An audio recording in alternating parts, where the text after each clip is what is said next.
Everyone. Today we'll start talking about Peterson. This is still chapter 2 on the nature of science, and both Bruce and Peterson provide their basic conception of what science is and the way in which the advances of science, the methodology of science fit with or fail to fit with Christian or theistic beliefs. Peterson is a believer, he's a Christian, and he thinks that science and religion and Christianity fit very well together. So he titles his version of the chapter, The Harmony of Science and Religion. And again, when he uses the word religion, he's not really defending Buddhism or Hinduism. And likewise, when Bruce is attacking religion, he's not really attacking Buddhism, Hinduism.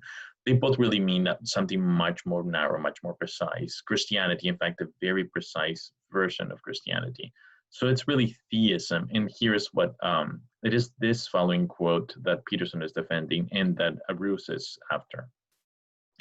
So, quote, theism is the belief that there is a supreme personal being, God, having neither beginning nor end, who is omniscient, omnipotent, and perfectly good, and who creates, sustains, and interacts with the universe and all it contains. Right? So there's a lot packed into that claim, into theism as understood by Peterson, but it's significantly more narrow than the word religion might indicate.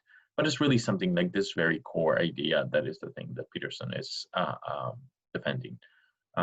So to be a theist from Peterson's perspective is to endorse this thesis. To be an atheist is to deny it, to think that it is false, that there is no such being like God as described here. Peterson begins by noting that theology or philosophy of religion is the kind of enterprise of investigating or providing or explaining God's purposes in the world.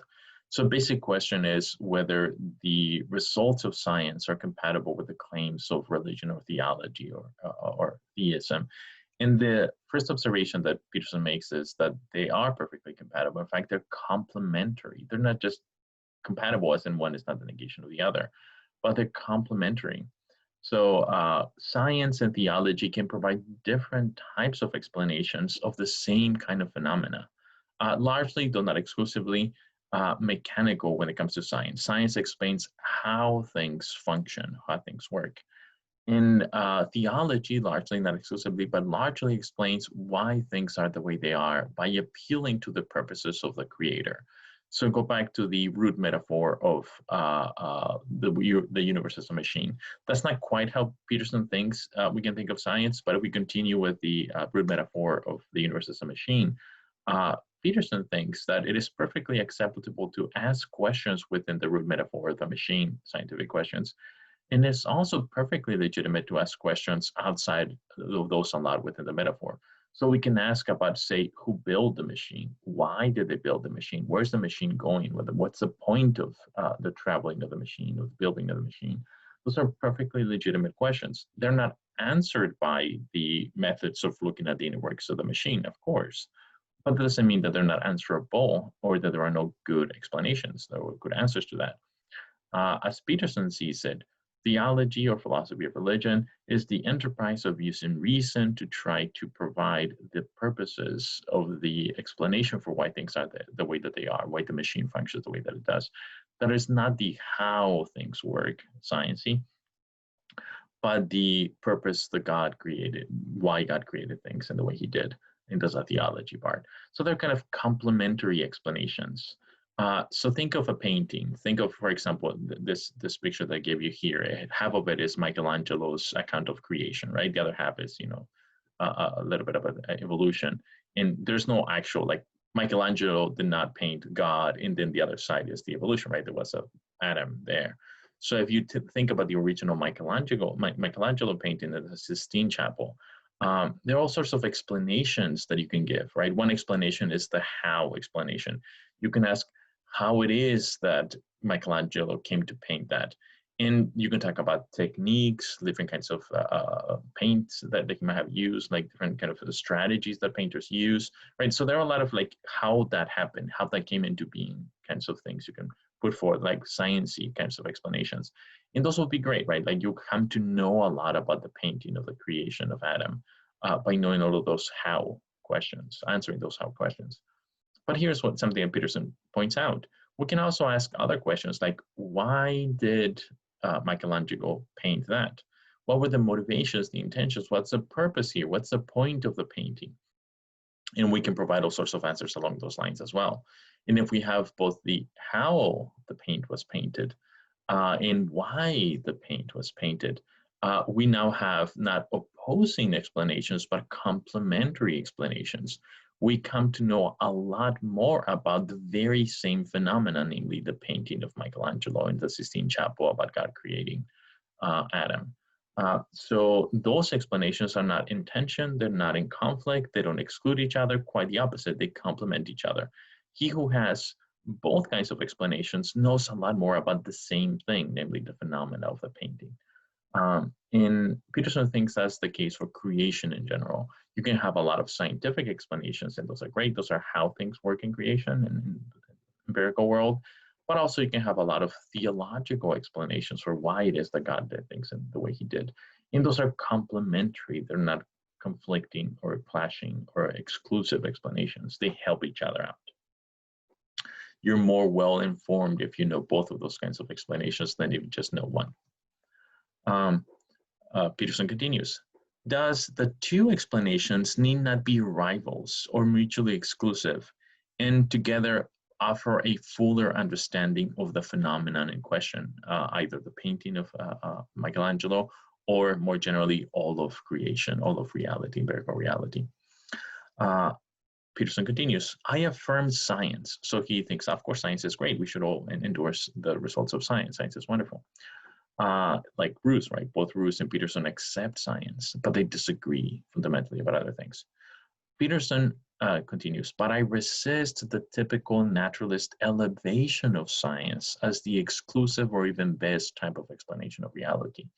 That science has discovered a lot of things is great, but that does not show or establish that it is the best or the only way of knowing things about reality. That just does not follow. It's a simple mistake. So here's what Peterson says, and this is kind of very important. This kind of shapes the whole way that Peterson approaches all of the book. So if you look at someone like Thomas Aquinas, Aquinas would begin by pieces of evidence and will start building on that evidence to arrive at a conclusion. So he has the more traditional, there are premises which are evidence, and from those conclusion follows, and you begin with dictates of the senses, and from the dictates of the senses, or that which is given by sensation, you build the comprehensive picture of the world. That's how a lot of people have thought. That's how Aquinas thought. That's how a lot of great scientists and philosophers have thought. Peterson kind of turns things around. He has a much more holistic approach to investigation into reality. He thinks that the final picture, the one that includes the main narrative of reality, whether God exists or not, and things like that, that he calls the worldview. The big picture is kind of fundamental for the very investigation into reality. So he thinks that there is this connection between worldviews, the main kind of outline of conception of reality, and explanations. And he tells us the following important observations. Quote, atheism does not explain much of anything. I will argue as we go along that theism is the basis for a philosophically more adequate worldview. So Peterson thinks that we should be doing one of two things, well, both of those things. One is assume that atheism is correct, and then look at the world with the hypothesis or assumption that atheism is correct, and see whether or not what we see in the world matches that hypothesis, that assumption. That we should do that. And then we should also assume that theism is correct, and then look at the world and see if the evidence, the sensations matches that. And those will be kind of hypotheticals, right? Assume that this worldview is correct, atheism is correct. Does the evidence there match that? Assume that theism is correct, does the evidence match that, right? And as I just read, Peterson thinks that if you do that, you'll realize that atheism does not help at all. It doesn't explain anything. It doesn't help you make sense of reality at all. In fact, it makes it more puzzling. Theism, however, fits very well with a lot of the things that he'll be discussing. And that's a point in favor of theism. That means that theism is the best explanation, the most philosophically adequate explanation of the way the world is. That's his fundamental claim. And the rest of the book is going to be his attempt to vindicate the claim, to support the claim. He continues, now, not only is there no science-theism conflict, there's no conflict between God and science, but also theistic explanations have no less credibility than scientific explanations. So he puts them at the same par. The real conflict is a conflict of worldviews between theism and metaphysical naturalism. And crucially, it involves how the opposing positions respond to science, including evolutionary science, evolutionary biology. So both Roos and Peterson are going to accept science, and they're going to extend the picture the science gives by adding atheism and skepticism on the part of Roos, and theism on the part of Peterson. And the combination of science and those theism or atheism are worldviews. And the invitation that Peterson makes is to look at both worldviews and see which of those fit better with the evidence, the way the world is. And Peterson thinks it's obvious that theism is better, it's the best explanation. Atheism, turns out, doesn't really explain much. He's going to argue for that.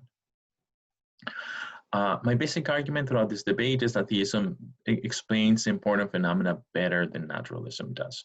And again, the science they're both going to accept is the additional claims, there is no God or there is a God, that are going to be playing a role in settling which of the two worldviews is the better one, the most likely to be true one. And here's the basic kind of move that is going to appear many times throughout the book that Peterson's going to make. He's going to argue that theism should be accepted as reasonable because it is the best explanation for a lot of things that we see around us. He's going to rely upon a notion of epistemic surprise. And epistemic surprise is a way of trying to assess the likelihood or probability of hypotheses being true.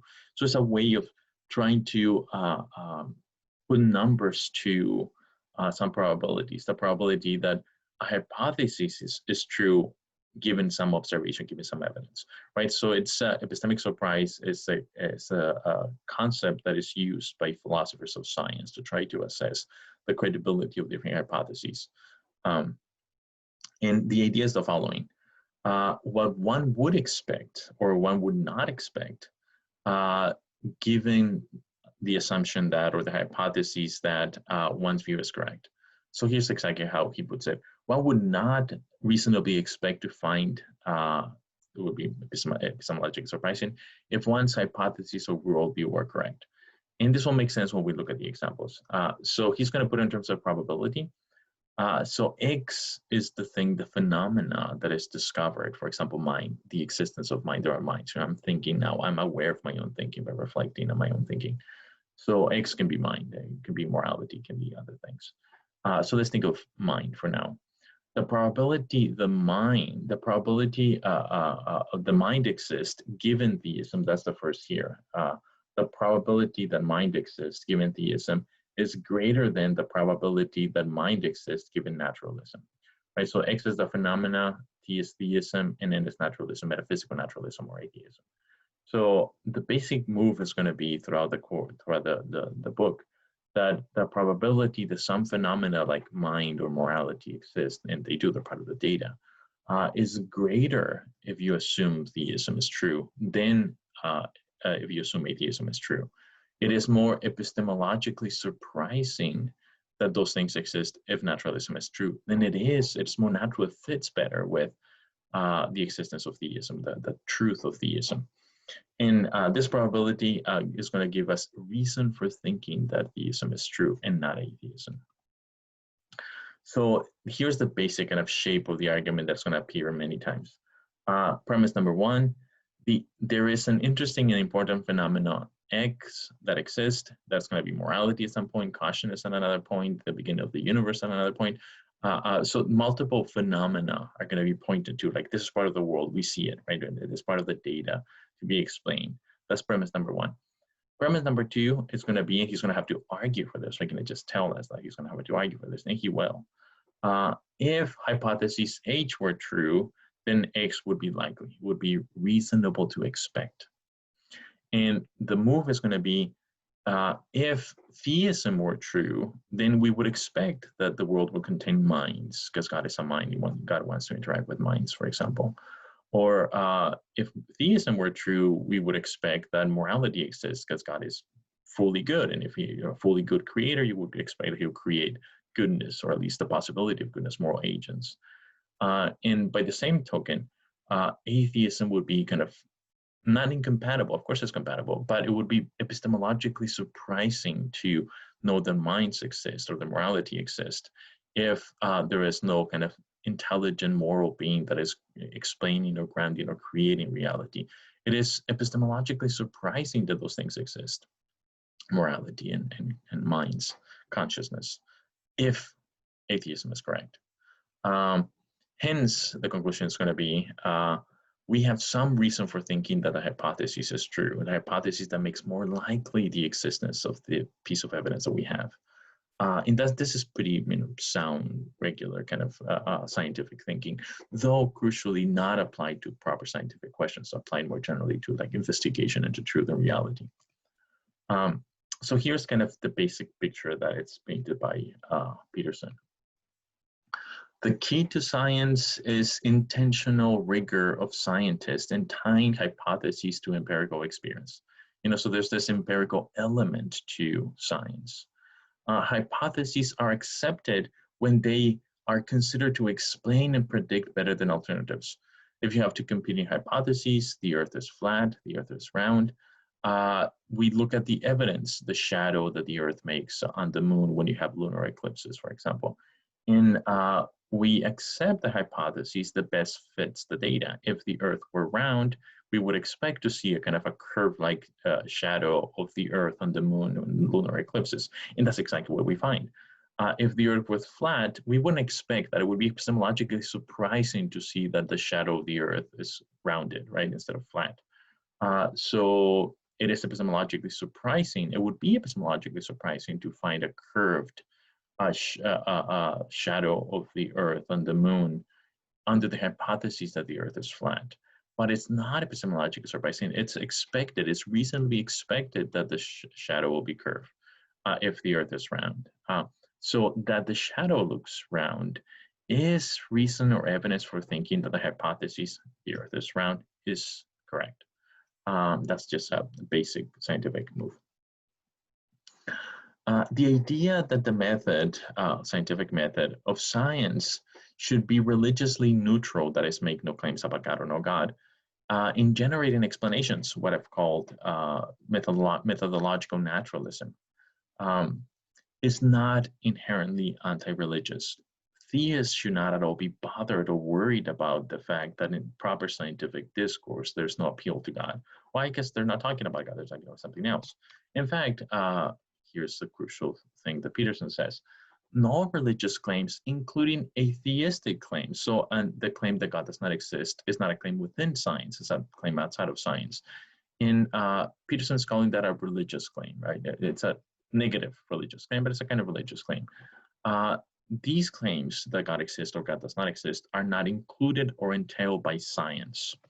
So it takes something like scientism to think that from science, atheism follows. And scientism can be defined as the view that modern science is the only way of attaining truth. If you think that modern science is the only way of attaining truth, and then that no God is allowed in science, then it does follow that there's no truth outside of that there's no God.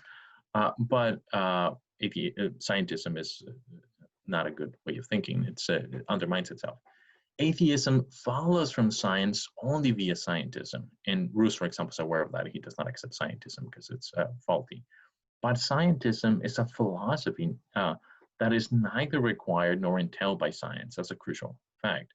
And because of this, it undercuts or undermines itself.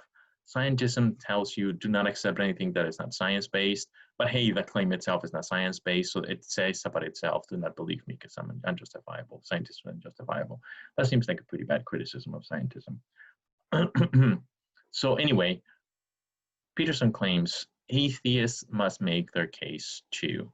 The fact that science does not allow appeal to God, explanations that appeal to the divine, is not yet a reason for thinking that God doesn't exist. Atheists must make their case. Of course, theists must make their case, right? They must argue that God exists. They must use reason to convince others that God exists. But that is true for both. Both theists and atheists must make their case that their view is the better one. Okay, let's stop here. I'll see you next time.